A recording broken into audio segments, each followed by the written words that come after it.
Assalamualaikum warahmatullahi wabarakatuh.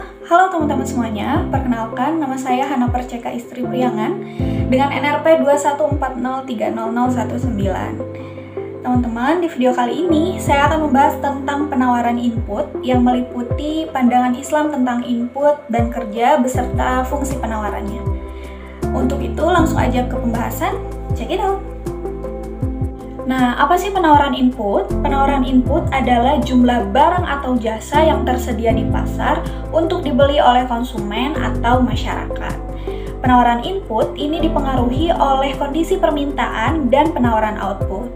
Kondisi permintaan pada penawaran input ini berkaitan dengan seberapa besar faktor produksi yang tersedia di pasar. Nah, untuk penentuan harga input ini dipengaruhi oleh mekanisme pasar. Dalam ajaran Islam, sebetulnya tidak diberikan penjelasan atau petunjuk khusus mengenai input ini. Karena pada dasarnya, input ini selain manusia adalah barang atau jasa yang bisa diperjualbelikan. Lalu, bagaimana pandangan Islam tentang input dan kerja?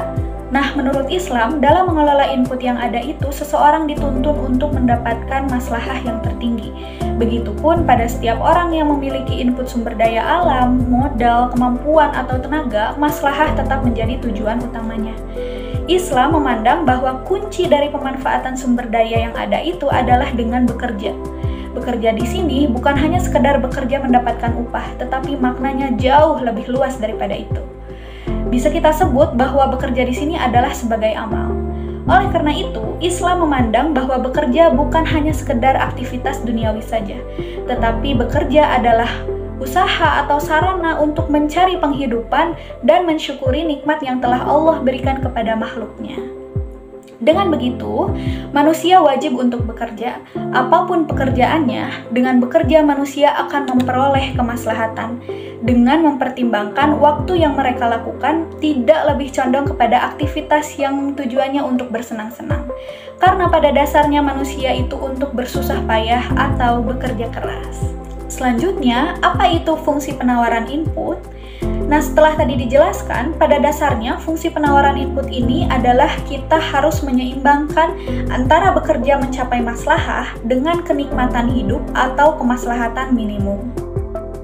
Dengan demikian, untuk memaksimumkan maslahah, diperolehlah fungsi penawaran berikut ini.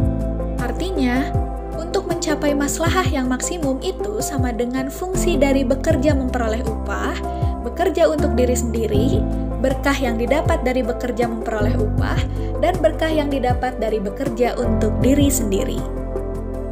Jika dikaitkan dengan kondisi ekonomi sekarang, yaitu era globalisasi, di mana sifat yang muncul adalah sifat kompetitif, kosmopolitan, dan perubahan yang sangat amat tepat.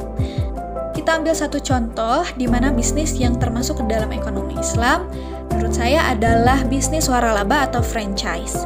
Jika dilihat dari perbedaannya antara kapitalis dengan Islam, bisnis waralaba ini memang menyediakan barang dan jasa berdasarkan kebutuhan dan pendekatan distribusi. Karena bisnis ini dari dua belah pihak, maka produk yang dihasilkan itu dilihat dari nilai maslahahnya. Apabila nilai maslahah pada produk tersebut nilainya tinggi, maka motivasi untuk menyediakan pasokan pun akan meningkat. Sehingga antara kedua belah pihak itu harus sama-sama memiliki pemahaman mengenai nilai maslahah yang ada pada produk tersebut. Sedangkan pada kapitalis, penyediaan barang dan jasa itu melalui pendekatan permintaan dan produksi, artinya tergantung pada permintaan konsumen dan mengikuti tren. Selanjutnya yaitu perbedaan yang kedua dari tujuannya. Bisnis waralaba ini tujuan utamanya yaitu untuk kemaslahatan karena untuk kepentingan bersama antara kedua belah pihak. Berbeda dengan kapitalis yang mencari keuntungan dengan sebanyak-banyaknya. Perbedaan yang ketiga dari kondisi pasarnya. Nah, bisnis waralaba ini mempraktikkan persaingan sehat, kejujuran, keterbukaan, keadilan antara kedua belah pihak. Berbeda dengan kapitalis yang berlomba-lomba ingin mendapatkan permintaan sebanyak-banyaknya dan profit yang sebanyak-banyaknya juga. Nah, sekarang teman-teman sudah bisa membedakan antara ekonomi kapitalis dengan ekonomi Islam. Juga teman-teman sudah paham beberapa pandangan menurut Islam yang sudah saya bahas sebelumnya. Teman-teman, semoga apa yang saya sampaikan bisa bermanfaat dan semoga kita semua senantiasa selalu berusaha untuk mencapai maslahah yang maksimum. Terima kasih sudah menonton video ini, terima kasih sudah mendengarkan. Wassalamualaikum warahmatullahi wabarakatuh. See you next video. Bye-bye.